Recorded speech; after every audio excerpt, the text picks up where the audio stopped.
It was the quietest hour of night when the knocking began, sharp, desperate, and completely out of place at the wrought iron gates of Francis Sullivan's Boston estate. The most feared crime boss in New England was reviewing shipment ledgers in his study when the sound echoed through marble halls that had never known a visitor without appointment. His security chief, Davis, entered the study with unusual hesitation. "Sir, there's a little girl at the gate, alone, soaking wet and asking for help." Something flashed across Sullivan's typically stoic face, perhaps confusion, perhaps the faintest hint of concern that would have shocked his enemies. The security monitors showed a child no older than 6 standing in the pouring rain, clutching a tattered teddy bear to her chest. Her blonde hair was plastered against her pale face, her dress muddied and torn at the hem. Sullivan gestured silently, and Davis opened the gates through the remote system. When the heavy mahogany doors swung open, the girl looked impossibly small against the mansion's towering entrance. She shivered violently, rainwater pooling around her bare feet on imported Italian marble. Her eyes, blue as winter ice, held none of the fear that Sullivan was accustomed to seeing when people faced him. "Please, sir," she whispered through chattering teeth. "They shot my mom. She told me to find you." Her voice trembled but remained strangely steady, as if delivering a message she'd been made to memorize. "She's by the old factory, and she's bleeding really bad." Sullivan's men exchanged uneasy glances, hands instinctively moving toward concealed weapons. This wasn't the usual midnight crisis they handled, not a territory dispute or a shipment gone wrong. It was a child with rainwater and what looked suspiciously like blood on her little dress. "What's your name?" Sullivan asked, his voice uncharacteristically quiet, as he crouched to the girl's eye level, something his associates had never witnessed before. His usual commanding presence softened just enough that the child didn't flinch away. "Grace," she whispered, clutching her teddy bear tighter. "My mom said you'd help us because you made a promise a long time ago." The words landed like physical blows, and for a moment, the unflappable crime lord seemed genuinely startled. Sullivan stood slowly, straightening his tailored suit jacket with practiced precision. "Who is your mother, Grace?" he asked, though something in his eyes suggested he already suspected the answer. A ghost from his past, he thought long buried. "Harriet Wheeler," the girl said, and the name hung in the air like gun smoke. Several of Sullivan's oldest guards exchanged meaningful glances, recognizing a name not spoken in their boss's presence for nearly 7 years. "Get the car," Sullivan ordered, his voice returning to its familiar steely command. "Now!" He grabbed his coat from the ornate rack by the door, slipping a handgun into his pocket with practiced ease. "And call Dr. Fletcher." Sullivan led the child toward his armored Bentley, his hand hesitantly coming to rest on her small shoulder. Not a single man present could have guessed that this rain-soaked little girl would pull their ruthless boss into a story that would shatter every rule he'd lived by for 20 years. The convoy of black vehicles cut through Boston's rain-slicked streets like shadows, headlights illuminating abandoned warehouses and graffiti-covered walls. Grace sat in the back seat of Sullivan's Bentley, wrapped in his cashmere coat that swallowed her tiny frame entirely, directing them with pointed fingers through neighborhoods no child should know. "There," she whispered, pointing at the crumbling remains of the Blackwell paper factory, a hollow skeleton of Sullivan's first legitimate business front from decades ago, behind the loading dock. The location wasn't random, and Sullivan's jaw tightened as decades-old memories surfaced unwelcome. Davis took point with 3 armed men, clearing the perimeter while Sullivan followed with unexpected urgency in his usually measured stride. The smell of rust and rain filled the abandoned space, and then something else, the metallic scent of fresh blood pooling on concrete. They found her propped against a wall, one hand pressed to her abdomen where crimson seeped between pale fingers. Harriet Wheeler had once been the brightest light in Francis Sullivan's dark world, his high school sweetheart before he chose power over love, before he became the man even police commissioners feared. "You came," she whispered, her voice barely audible over the rain drumming on the metal roof. Her once vibrant auburn hair hung limp around a face still beautiful, despite the years and pain etched into it. "I wasn't sure you would remember." Sullivan knelt beside her, pressing his handkerchief against the wound with surprising gentleness. "I remember everything, Harry," he said, using a nickname that hadn't crossed his lips in years. "Who did this to you?" Harriet's eyes fluttered, struggling to stay conscious. "The Donnelly brothers. They found out about Grace." Her fingers weakly gripped his wrist with surprising strength born of desperation. "They know she's yours, Francis." Sullivan's world stopped, his eyes darting to the small girl being carefully guarded by Davis a few yards away. The revelation wasn't spoken as a surprise, but as a confirmation of something he had suspected from the moment he saw her ice-blue eyes, identical to his own. "Get her to the car now," he barked, sliding his arms beneath Harriet's broken body with unexpected tenderness. "Tell Fletcher to be ready for a gunshot wound, possible internal bleeding." His men moved with practiced efficiency, but their eyes betrayed confusion at this sudden personal entanglement.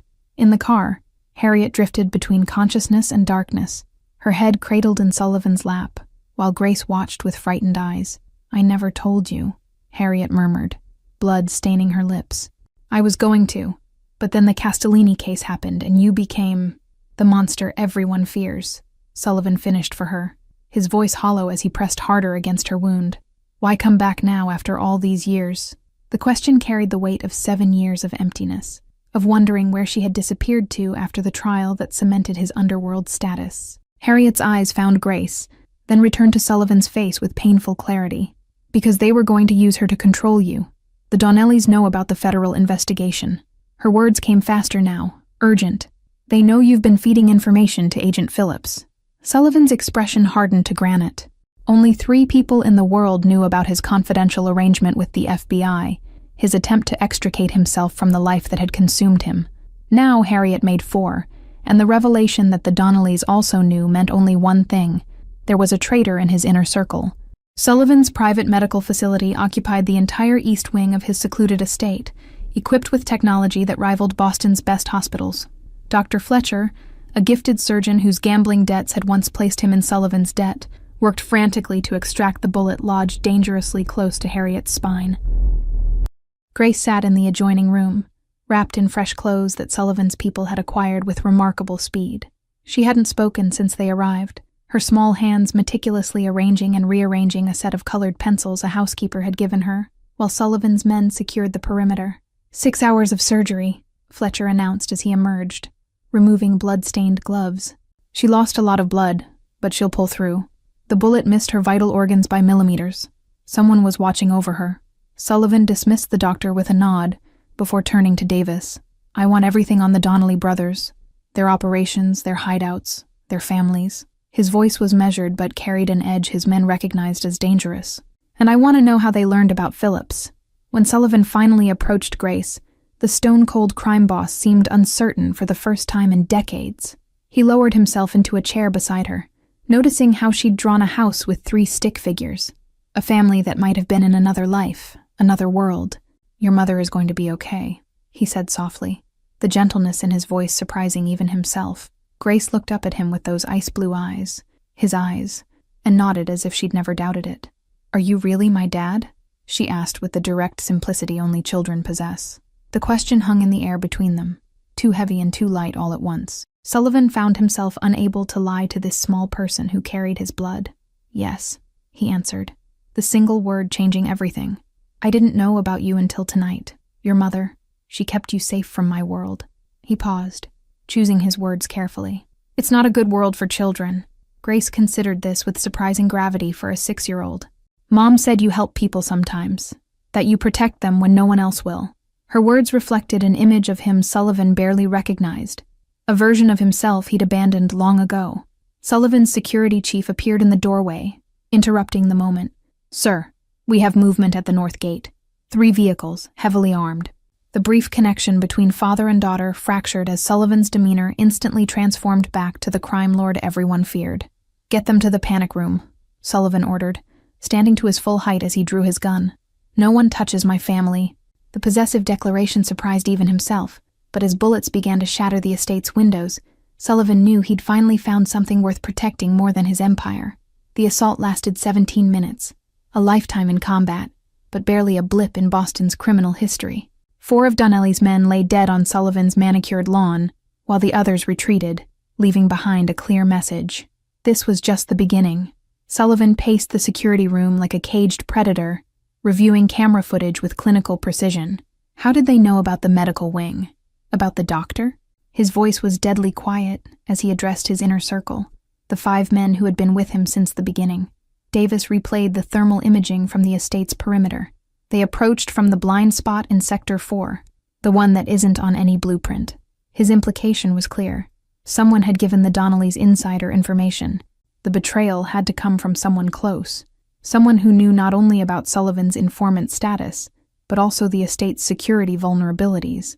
Sullivan turned to his most trusted advisor, a man who had stood beside him for 20 years. Patrick, pull the phone records for everyone in this room, including mine. Oh, while his men hunted for the traitor, Sullivan returned to the panic room where Grace had fallen asleep, clutching her teddy bear. He watched her for a moment, this small life suddenly entrusted to his blood-stained hands, and felt something unfamiliar stirring in his chest. Not weakness, but purpose. Dr. Fletcher approached with Harriet's medical chart. She's asking for you. She's still weak, but lucid. His expression betrayed professional concern. Whatever she needs to tell you, make it brief. Her body has been through significant trauma. Sullivan found Harriet pale but awake, tubes and monitors transforming her into something fragile and mechanical. When she saw him, a ghost of her former smile crossed her lips. You always did clean up well after a firefight. Why didn't you tell me about her? Sullivan asked, the question that had burned in him since her revelation. 7 years, Harry. She's been alive for 6 of them. The accusation in his voice was tempered by genuine hurt, an emotion his enemies would have paid millions to witness. Harriet's fingers weakly sought his. Because I saw what happened to the Castellini family when they tried to leave the life. The reference to the infamous massacre that had cemented Sullivan's reputation made him flinch. I couldn't risk our daughter becoming collateral damage in your war. The door burst open as Davis entered without knocking, a breach of protocol that indicated serious trouble. Boss, we found something. He handed Sullivan a phone with a text message displayed. It's from Patrick's burner phone to an unknown number.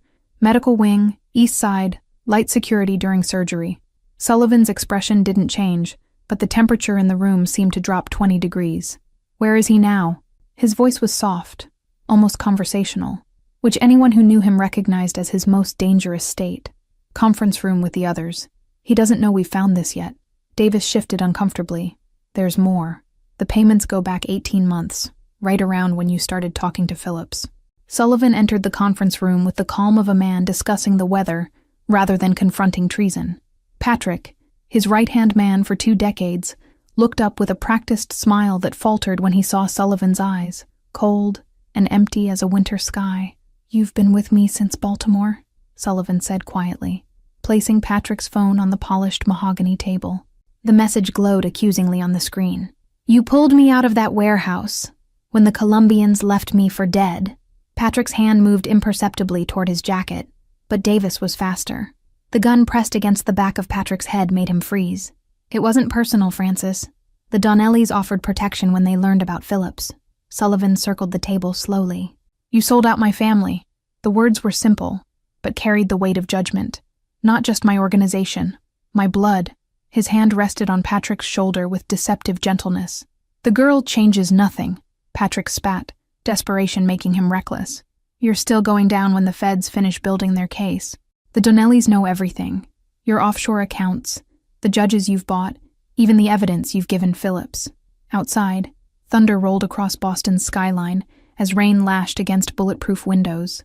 Sullivan leaned closer, his voice barely above a whisper. You're right about one thing. The girl changes everything, but not the way you think.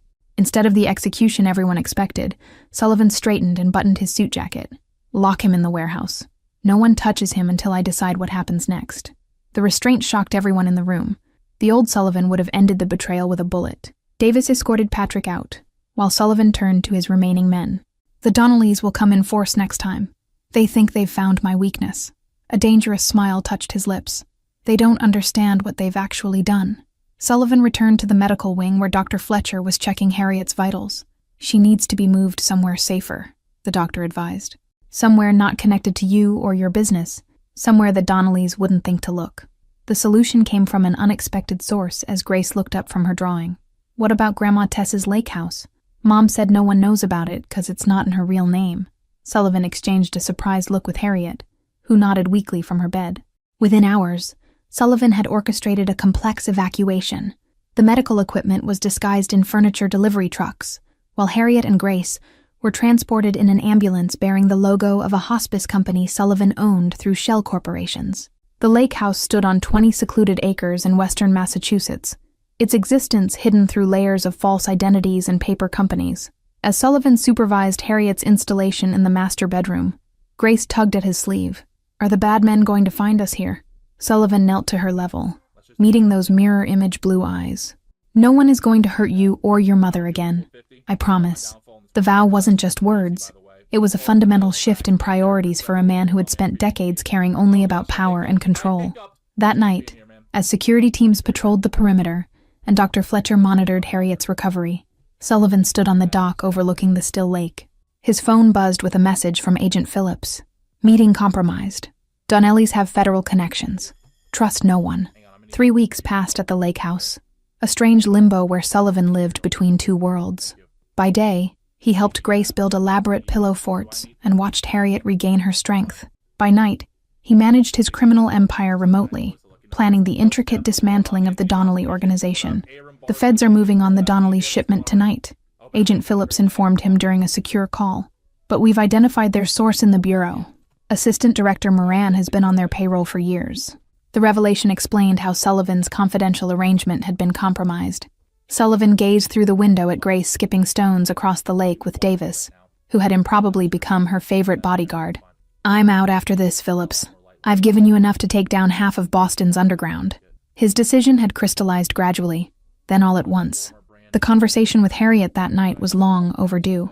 She sat on the porch swing, finally strong enough to move without assistance, watching him approach with wary eyes that had once looked at him with unconditional love. "Grace asked me today if we're staying here forever."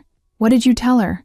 Sullivan asked, noticing how the moonlight softened Harriet's face to the girl he'd known before power and ambition had consumed him, before he became the man whose name made even hardened criminals flinch.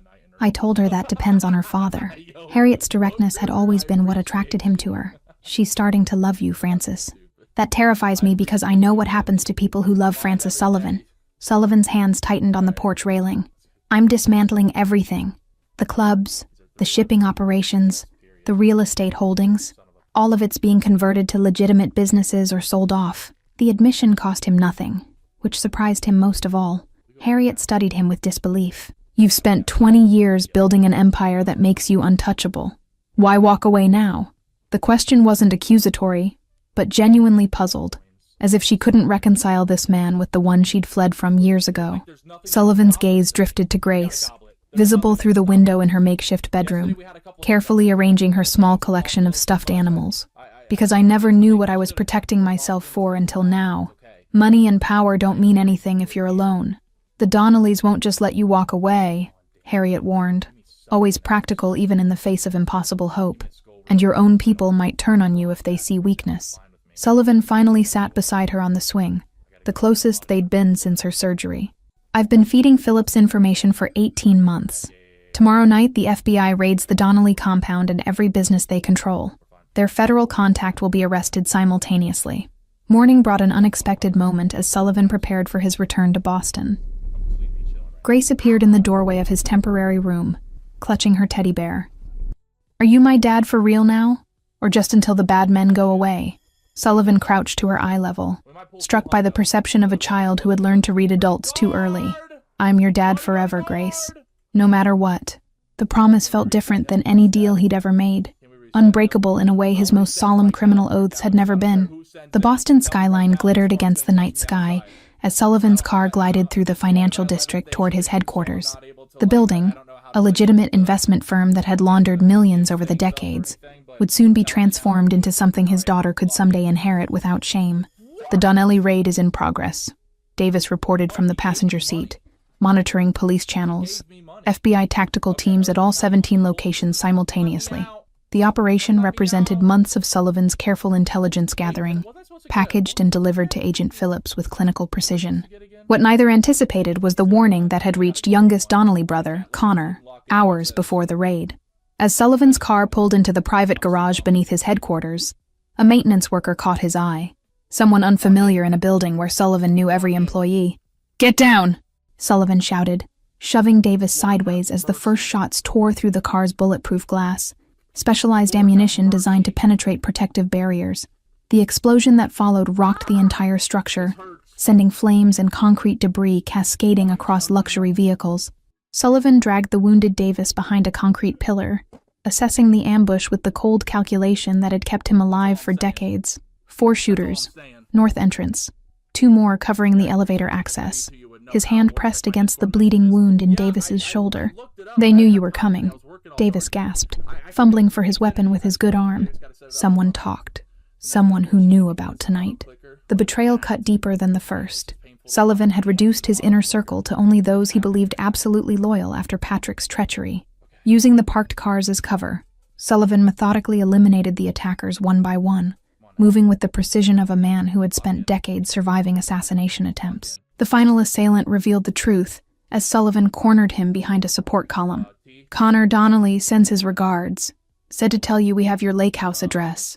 Panic, an emotion Francis Sullivan had not felt in 20 years, surged through him as he executed the man with a single shot.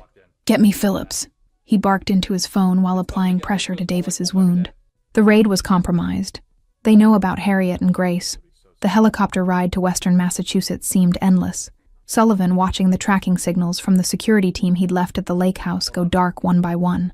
When the pilot reported fires visible from the air, Sullivan felt something break inside him, a cold, hollow feeling beyond rage or fear. The scene that greeted him was apocalyptic. The lakeside property engulfed in flames, bodies of his security detail scattered across the once peaceful grounds. Sullivan moved through the inferno with single-minded focus, calling out for Grace and Harriet with a voice raw from smoke and desperation. He found Dr. Fletcher first, barely alive behind an overturned boat by the dock. "Panic room," the doctor wheezed through blood-flecked lips. "Got them in, before they breached. East wall panel." He pressed a keycard into Sullivan's hand before his eyes went vacant. The panic room, a reinforced chamber beneath the boathouse that Sullivan had installed without telling anyone but Davis, remained intact despite the destruction around it. When the heavy door swung open, Grace launched herself into Sullivan's arms, with a sob that shattered the last remnants of the crime lord's hardened heart. 6 months transformed Sullivan's life more radically than the previous 20 years combined. The joint FBI-ATF operation decimated the Donnelly organization, with Connor Donnelly captured attempting to flee the country on a private jet.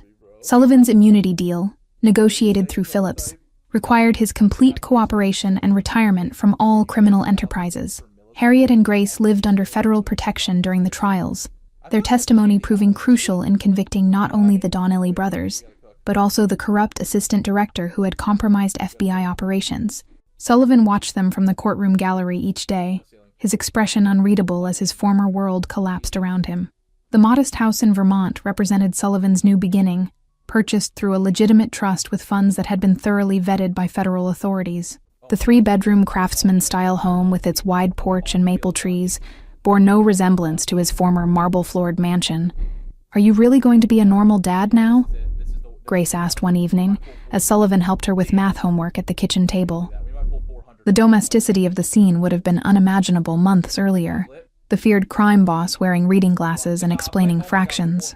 Harriet watched from the doorway, her expression still guarded but softening gradually as days passed without security threats or midnight phone calls. The woman who had once fled from Sullivan's world now cautiously allowed herself to consider a future within it, a future reimagined entirely. Francis Sullivan died in that fire, he told Phillips during their final meeting, signing the last of the witness statements that would ensure the Donnelly organization never reformed. "I'm just Frank Wheeler now." The name change had been Harriet's idea, her family name becoming his new identity. The Sullivan Foundation launched with little fanfare but substantial funding, dedicated to helping families affected by gang violence in Boston's hardest-hit neighborhoods. Anonymous donations funded youth centers and scholarship programs, guided by a board of directors who never met their mysterious benefactor. Davis recovered slowly, choosing to join Sullivan in retirement, rather than seek new employment in Boston's criminal hierarchy. He moved to a neighboring town in Vermont, establishing a security consultation business that employed former soldiers transitioning to civilian life. On Grace's 7th birthday, Sullivan, now officially Frank Wheeler, watched as she blew out candles on a homemade cake in their backyard. Neighbors and schoolmates filled the space with laughter and normal childhood chaos that once would have made him deeply uncomfortable. "Did you ever think we'd end up here?" Harriet asked quietly, standing beside him as they watched Grace unwrap presents. Her hand found his, fingers intertwining with tentative familiarity. The gesture spoke of forgiveness still in progress, of trust being rebuilt one day at a time. Sullivan thought about the night a desperate child had knocked on his door, how her small hand had unknowingly pulled him from darkness towards something he never believed possible. "No," he admitted honestly, "but I wouldn't trade it for anything I had before." That evening, as Sullivan tucked Grace into bed beneath glow-in-the-dark stars they had painstakingly arranged to match the real constellations, she asked the question he'd been waiting for. "Are you and Mom going to get married now that you're not a bad guy anymore?" Thank you all for staying with this story until the end.